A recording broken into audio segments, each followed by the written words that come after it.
Hi guys! Magandang gabi. Welcome back po dito sa Gandara SRU channel for showbiz update. Andito na naman nga po akong muli nagbabalik. Ang nagmamaganda ninyo kachismosang Kim Pao, wala na nga pong iba ang lokareta si Gandara upang maghatid sa inyo ng latest update and fresh happenings patungkol kina Kim Chiu and Paul Avellino. And para nga sa gabing ito, ang tatalakayin natin at pag-uusapan ay mayroon nga pong kinalaman na dito kay Paul Avellino na ay may special participation pala sa Lakambili. Ang dami pala nating aabangan sa Kim Pao, sa November and of course ngayong October. Anyway, ngayon pala, bukas po pala ay ASAP Vancouver ang ating aabangan, Pero bago po tayo magpatuloy pala sa ating mga discussion talaga, klase lang ang peg. Ang atin pong usapan sa mga di pa nakaka-subscribe sa ating channel, maaari lamang na pindutin po ninyo ang subscribe button at notification bell na nariyan sa baba upang kayo ay maging updated po at ma-notify tuwing may bago po akong chika at balita hinggil sa Kim Pao. Basta po mga balita na may kinalaman kina Kim Chiu and Paul Avellino, sagot na po natin yan. Samantala, narito naman ang ilang komento na ating mga taga-subaybay hinggil sa nagdaan nating updates. Hayaan nyo nga na basahin ko po ito sa inyo bilang aking pasasalamat sa mga subscribers natin na nakatutok at nag-aabang parati po sa ating mga updates. So first comment ka po.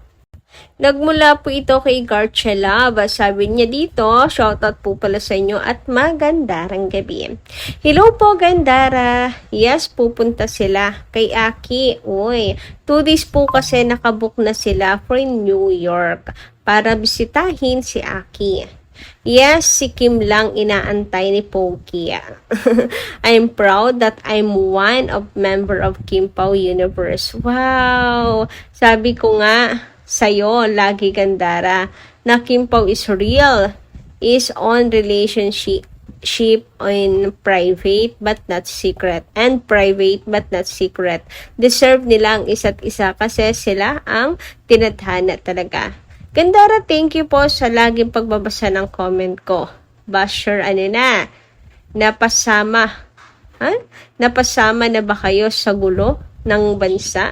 Wala na kayong magawa sa Kim Pao na di nyo matutumba at wala silang pakialam sa inyo. Mabuti nga po nananahimik sila ngayon.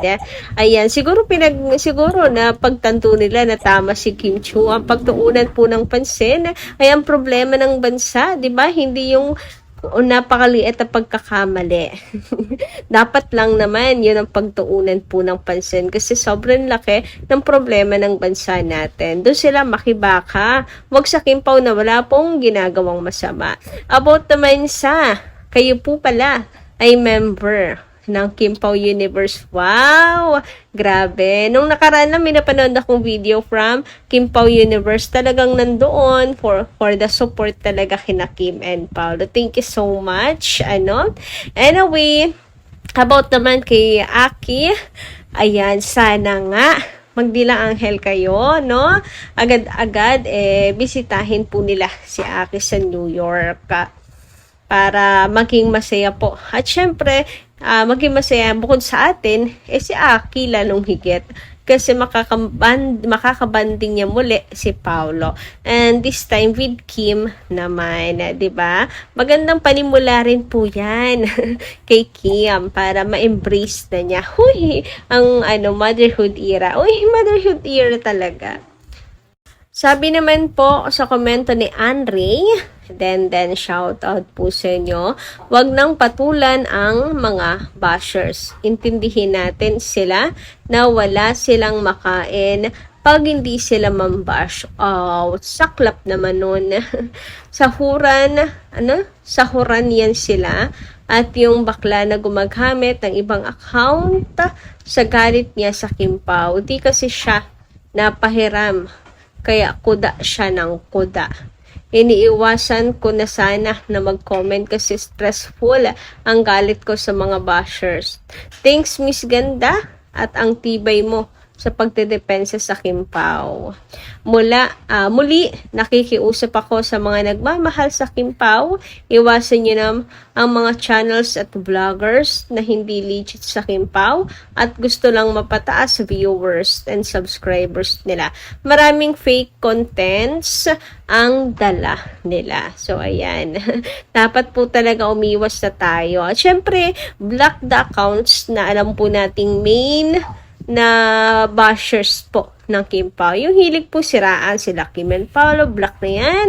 Huwag na tayo makipagtalastasan pa sa mga yan. Wala po mangyayari, block lang po. Kagaya na ginagawa ni Kim Chiu, ayaw na makipagtalastasan kasi sisirain lang talaga nun yung peace of mind niya. Block agad, okay?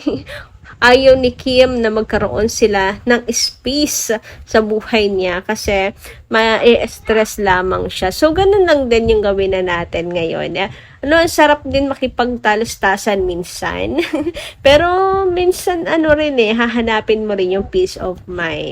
Sa pagdedepensa naman, ako parati ko po yung gagawin kay Kim Chiu and Paula Avellino. Lagi ko siyang gagawin kapag kakailangan. Minsan kasi namimili rin tayo. Minsan kasi sarap baliwalain na lang. Kasi mga mukhang ewan lang. Pero yun talagang grabe. Yung katulad nung nakaraan. Ka-video talaga siya. Talagang si Kim Chiu, talagang tinatawag, pinapatag, bupita, ang sakit sa pakiramdam at ang sarap talagang anuhin, kaya pinagtatanggol natin si Kim. Samantala, let's move on naman po sa komento ni Ma'am Adelaida Makin. Shoutout po madam at maganda ring gabi. Ayon dito sa kanyang comment, they are both very professional. It's not appropriate to tell openly this time your relationship maybe ng Kim Pao since they have this project alibi. For sure, haters will use it as promoting the project. Kim Pao. Kaya nga no? Kung yung iba talagang halang ang sikmura, nagagawa ng negative issues, mag-iingay, walang pakialam kung mabash, basta magkaroon lang ng publicity para pag-usapan, project, yung maruming pagpo-promote, ibahin po natin ang Kim Pao. So, sa halip na for sure kasi may maglalabasan dyan na haters kapag umamin na sila may project pa ang Kim Pao. May advantage doon ang Kim Pao, pero I don't think nakakagaten nila yon kasi marami namang sumusuport po sa kanila. 'Di ba? Bakit kinakailangan pa na mag-attract ng hate? Ganun po niya kamahal si Kim. Ganun kamahal ni Paolo si Kim na ayaw niyang maka-attract ng haters ni Kim Chiu. So, todo ingat po talaga. Marami namang ways at saka kayang-kaya naman at mahal naman po ng supporters ang Kim Pao. 'Di ba? Bentang-benta pa rin po 'yan. Acting skills lamang po nila. Tamang pang-promotion na po 'yon. Samantala, speaking of talent, nais ko naman pong i-congratulate si Paula Avellino. May special participation po pala si Paula Avellino sa Lakambini bilang si Julio Nakpil. Ayan, ito po ay in cinemas sa November 5. Ayan ha. November 5, abangan po natin ito, no? So, bukod po pala sa November 7, ay mauuna po pala ito, November 5. Meron po si Paula Avellino na special participation dito. Hope masuportahan din po natin. And nawa ay maano po siya rito, manominate din kahit supporting actor kasi special participation lang naman. Tapos dito po sa The Alibi, another nomination sana sa kanya bilang best actor para ma-push na po natin na siya po ay magwagi sa SDA para parehas na po sila ni Kim Chiu, diba? Ayan, tulong-tulong po tayo. Congratulations, Paula Avellino. So, yan po ang kanilang hinihila pababa.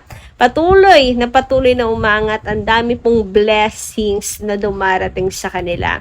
Yan po ay hindi lang dala ng hype ha. kundi dahil napakahusay nilang umarte na aktor.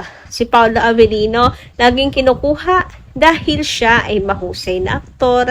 Pag siya ay kinuha, yun ay dahil kinikilala niya ang kanyang husay at alam na kaya niyang gampanan. Okay? So yun lang po muna aking update. Maraming salamat po sa inyong pakikinig. Kita-kits po ulit tayo sa mga susunod natin, chikas. Maraming pong salamat.